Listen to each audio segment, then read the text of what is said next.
Welcome back to the Brittany Hughes Show. Happy Thursday, everybody. I hope you had a fantastic Christmas and a wonderful new year. Welcome to 2025, which naturally has kicked off with a bang. So apparently LA is now burning to the ground. So there's that, because California and wildfires and an absolute exercise in complete and total lack of leadership and incompetence. Massive wildfires have now destroyed large portions of LA's beachfront suburbs, including the Pacific Palisades and Malibu, which of course are home to thousands and thousands of people. Let's just say more than a few multi-million-dollar homes. Malibu is about 10 miles from the Pacific Palisades, which gives you kind of a scope of just how big these fires have spread. And massive, strong 60 to 70 mile per hour winds have only helped them spread even farther.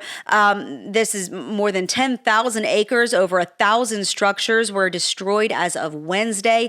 And this is a blue city in a blue state. So naturally, they've responded about how you would expect them to. Mayor Karen Bass of LA wasn't even in town, the town she supposedly runs, when the fires broke out on Tuesday. She hightailed it back into town on Wednesday to save face with her own angry constituents. She was in Ghana, apparently, this week as part of a delegation to celebrate the inauguration of President John Mahama, where she was also scheduled to meet the country's first female vice president, according to The Hill. Now, why in the world the mayor of Los Angeles needs to fly on an all-expenses-paid, taxpayer-funded trip to Ghana to meet its president, you might ask, is a fantastic question, and one with a simple answer. She didn't. There's absolutely no reason for that whatsoever. But she did it anyway, because that's what politicians do. They take our hard-earned money that we work our tails off for, and they spend it on their trips and their vacations. And in the meantime, their cities burn to the ground, and all the people are fleeing for their lives. But oh well, it didn't touch the mayor's house, so I guess it's fine. Governor Gavin Newom made sure to get in his little photo op, watching his state go up in flames, which is what, I don't know, are we on the zillionth time that this has happened in recent memory? And every time it does, everybody clutches their pearls and wrings their hands and feigns shock at all of the social media videos. I mean, it is quite shocking, some of the footage of this fire. Entire neighborhoods, whole, strips of multi-million-dollar beachfront property just gone. Like that, people being forced to evacuate, including celebrities. So, of course, that's instant press right there. And let me just say this, okay? This is horrible. Watching these videos, seeing this footage, this is horrible. People losing their homes in a wildfire, particularly a preventable wildfire like this one, is horrible. The devastation here is absolutely gut-wrenching, and I would not wish it on anyone.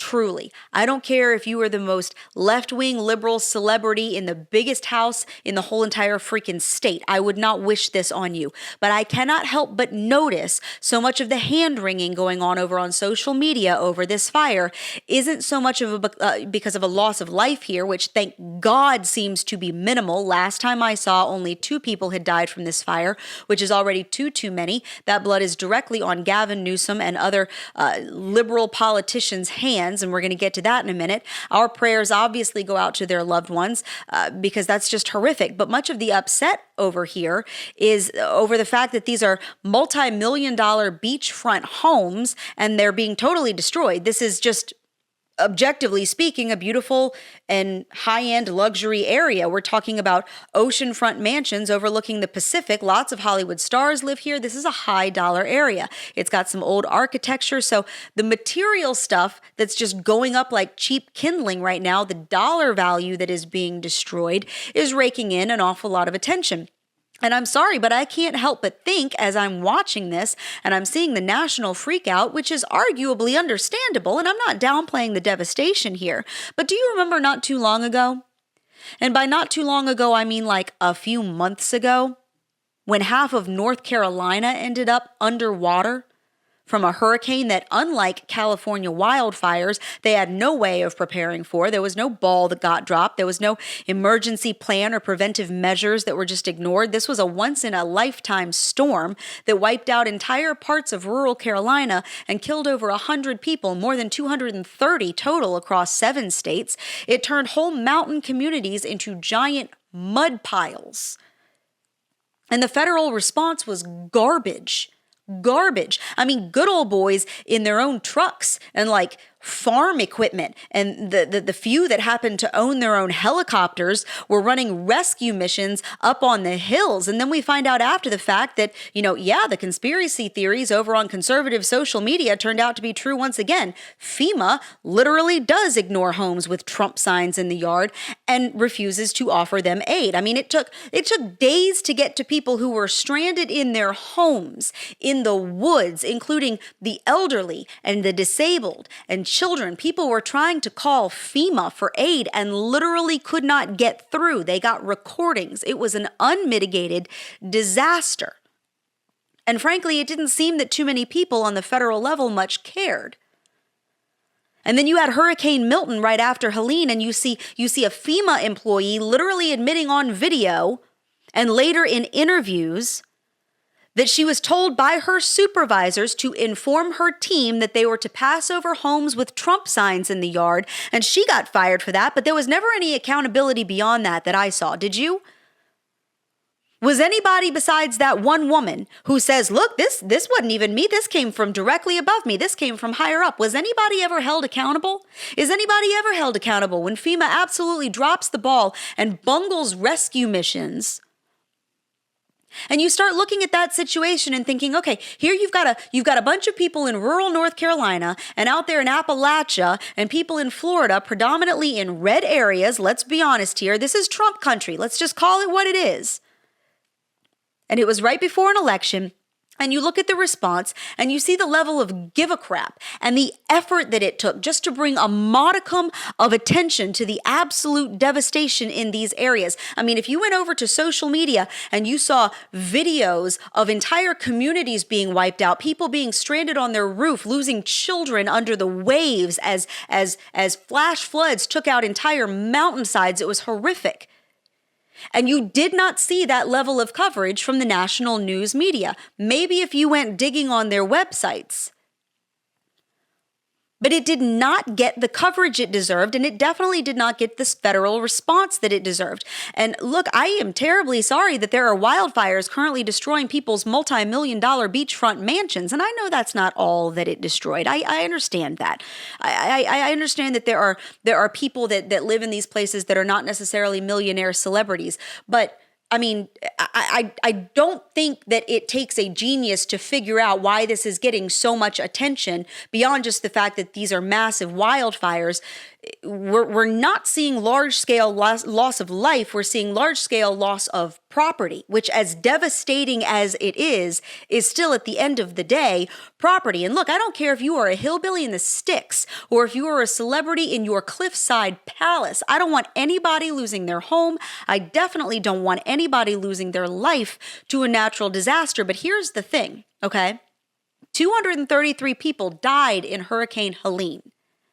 And President Joe Biden was on a beach in Delaware getting a suntan.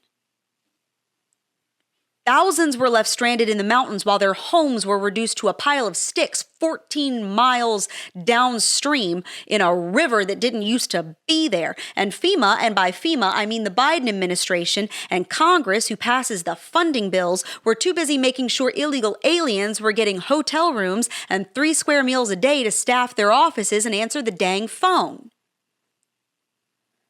I mean, somebody's beachfront property in Santa Monica going up in flames should not trigger more horror and more outrage and more consternation than somebody's 2-bedroom trailer getting washed away while they cling to the roof trying not to drown. In fact, as much as my heart breaks for the people who are currently watching everything that they own get lit up like a bonfire, I don't feel a lot of sympathy for California as a whole here because they have literally ignored advice on how to prevent and mitigate these exact types of situations because they're too busy whining about climate change and making sure you can't buy a gas-powered car. That is what their leadership has focused on.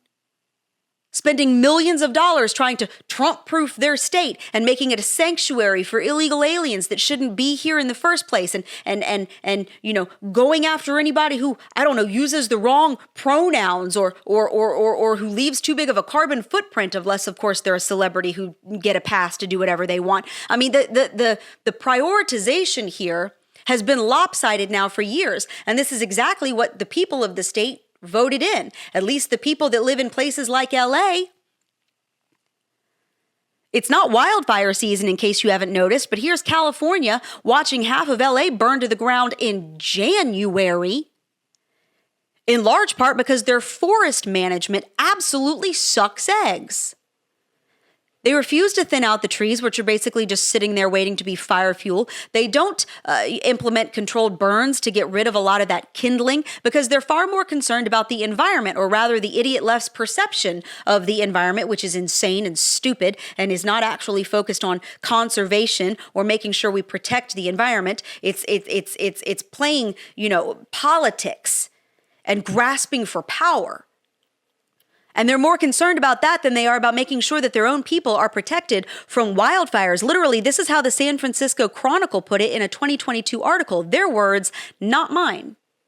Because tree thinning can be disruptive to waterways, landscapes, and wildlife, environmental regulations are often invoked that essentially confine the efforts. Prescribed burning, meanwhile, is bound by strict air quality laws. Planned burns already face tight seasonal and weather constraints. Oh, well, we wouldn't want to mess up the landscape, God forbid. I mean, other than we, already do with what solar panel farms and wind turbines that kill all the eagles and all the whales, but not for forest fire prevention to make sure we protect people and property, human life. We wouldn't want to mess up the air quality and hurt somebody's lungs. I mean, it's fine to pass out free crack pipes for homeless people to smoke, but we wouldn't want to help, thin out the woods to make sure Malibu doesn't get turned into a giant ashtray. This is ridiculous. On top of that, California has refused to bring in enough water to fill the reservoirs so that if a fire does break out in their crappily managed forests, they actually have a way of fighting it and maybe stopping it before it torches the entire town. In fact, here's Donald Trump talking to Joe Rogan about 3 months ago on California's dry reservoir problem. They said, we have no water. I said, do you have a drought? No, we don't have a drought. I said, why don't you have no water? Because the water isn't allowed to flow down. It's got a natural flow from Canada all the way up north of water, more water than they could ever use. And in order to protect a tiny little fish, the water up north gets routed into the Pacific Ocean. Millions and millions of gallons of water gets poured. I could have water for all of that land.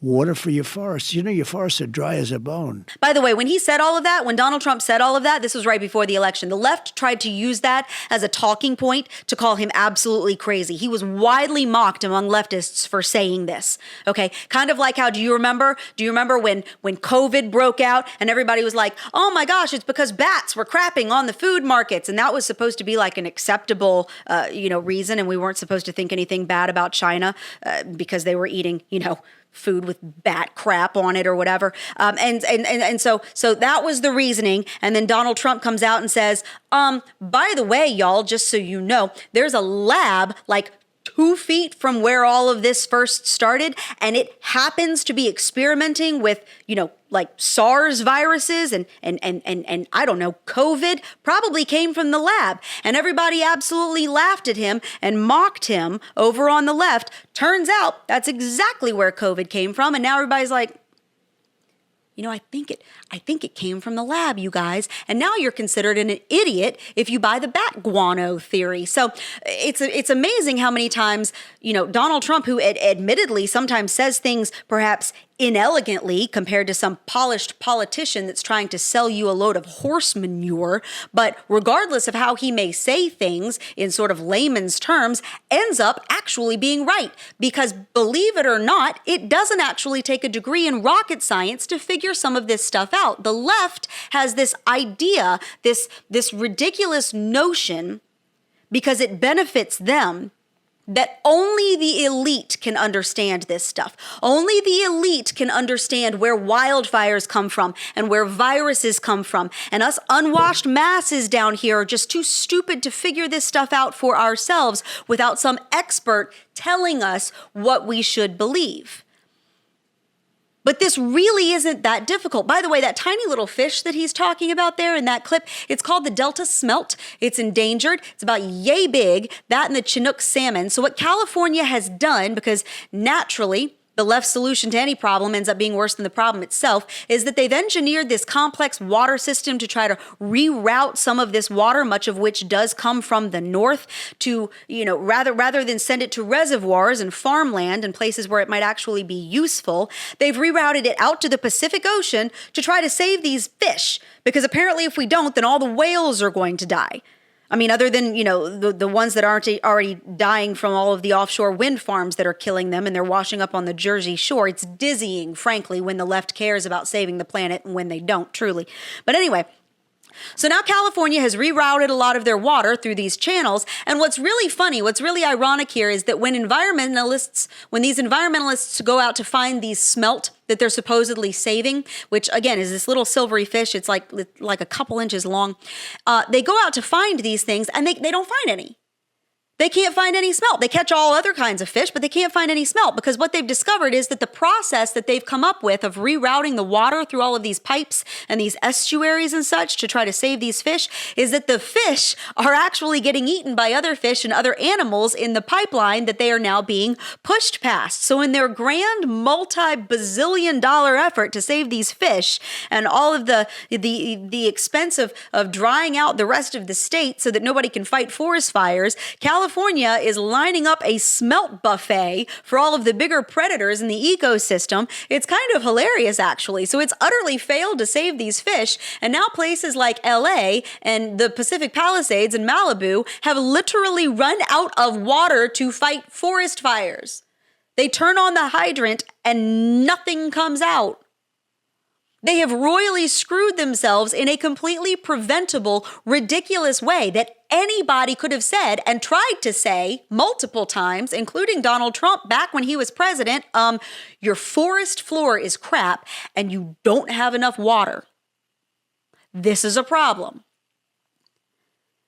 So now in the meantime, the reservoirs are low. The state's in a drought, just came out of a drought. You have these sweeping wildfires that, light up and spread at the drop of the hat because all of the dead trees and garbage on the forest floor that's not being cleaned up because it might disrupt the spotty feathered turtle bug or whatever, or it might screw up the landscape or send some hippie into apoplexy. And now we've got, beachfront property on fire, and Mandy Moore is posting videos on social media about how she and her family have had to flee their mansion and there's no water to put any of it out with. And there's Gavin Newom just snapping pictures and staring at the flames and blaming it all on climate change, as though California has not had wildfires now for centuries and his administration has ever done a competent thing in its entire existence. I will say this, at least North Carolina had no reasonable, reason or historical precedent to prepare for massive floods from a hurricane because typically speaking, hurricanes don't happen in Appalachia.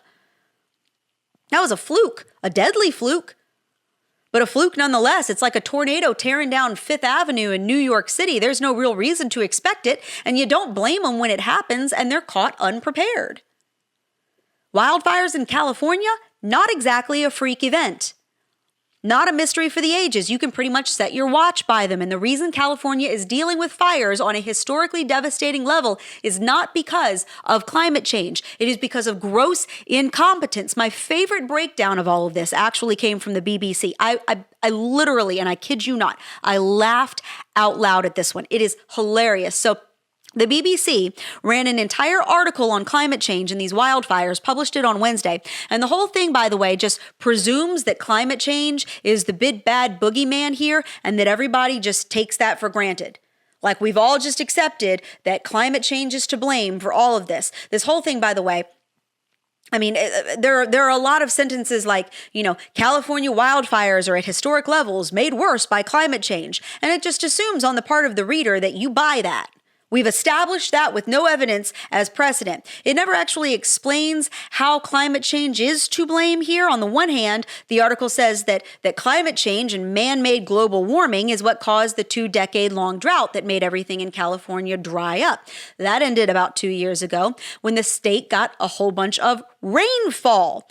Also, apparently, according to this article, because of climate change. So when things are dry and arid and there's no rain, that's because of climate change. And then when a whole bunch of rain comes, that's because of climate change. And then when the wind kicks up and it blows a fire, that's because of climate change. So all of the rain that was caused by the climate change apparently caused a whole bunch of new shrubs to grow, which created more fuel for fires. And then when things dried out again, also caused by the same climate change that just dumped a crap ton of rain, mind you, some grasshopper somewhere rubbed its legs together and the whole thing lit up like a Christmas tree. Now, here was an actual honest-to-God quote from the experts that they consulted for this highly non-informative piece. You cannot make this stuff up. While wildfires are common and natural in this region, California has seen some of the most significant increases in the length and extremity of the fire weather season globally in recent decades, driven largely by climate change, said Professor Stefan Doer, director of the Center for Wildfire Research at Swansea University, which is in Wales, in case you didn't care. He goes on, that said, it is too early to say to what degree climate change has made these specific fires more extreme. That will need to be evaluated in a more detailed attribution analysis. So we're going to blame climate change. We're just going to assume that you understand that it's because of climate change. But we don't actually know how climate change is to blame. And we're going to have to prove that later, likely using millions of taxpayer dollars in order to study it. So it's because of climate change, but we don't know exactly how it's because of climate change yet. We're going to figure that one out. But just know, it couldn't possibly be due to any other reason. Because blaming climate change is a heck of a lot better and a heck of a lot easier for leftists than blaming this grossly idiotic administration that has run this state into the ground and turned it into a needle-infested, crime-ridden, illegal alien haven hellhole of tent camps and high taxes where your backyard can go up in flames and there is nothing anybody can do about it because there's a tiny little fish that they would rather get safely to the ocean. And by the way, the fish isn't even making it there anyway. There's nothing anybody can do to stop California from having wildfires. A third of it is desert. A chunk of it is forest. It's dry. Fires are a natural part of the ecosystem. But you know what? Maybe if you cleaned up your wood piles and make sure the hydrants are full, you wouldn't be standing there watching Malibu burn to the ground. This is happening because of gross incompetence, willful negligence, and a total lack of capable leadership. Democrats blaming climate change is a convenient scapegoat to avoid taking responsibility for all of their ridiculous decisions that have landed them in this incredibly tragic position. And if they would be introspective enough to see that, maybe we wouldn't keep having this problem and people wouldn't keep having to flee their homes. But I'm not going to be holding my breath. Unless, of course, I'm in California where the air is thick with smog and smoke and nobody can breathe anyway. With that, that's the Brittany Hughes Show for today. Thank you so much for joining me. I hope you have a fantastic week. I'll see you guys back here next Thursday. In the meantime, head over to Apple Podcasts, hit the subscribe button on the Brittany Hughes Show so you don't ever miss an episode. You can also subscribe to the Newsbusters podcast with Tim Graham. That one's on Mondays, Wednesdays, and Fridays. I hope you have a fantastic week and a blessed week ahead.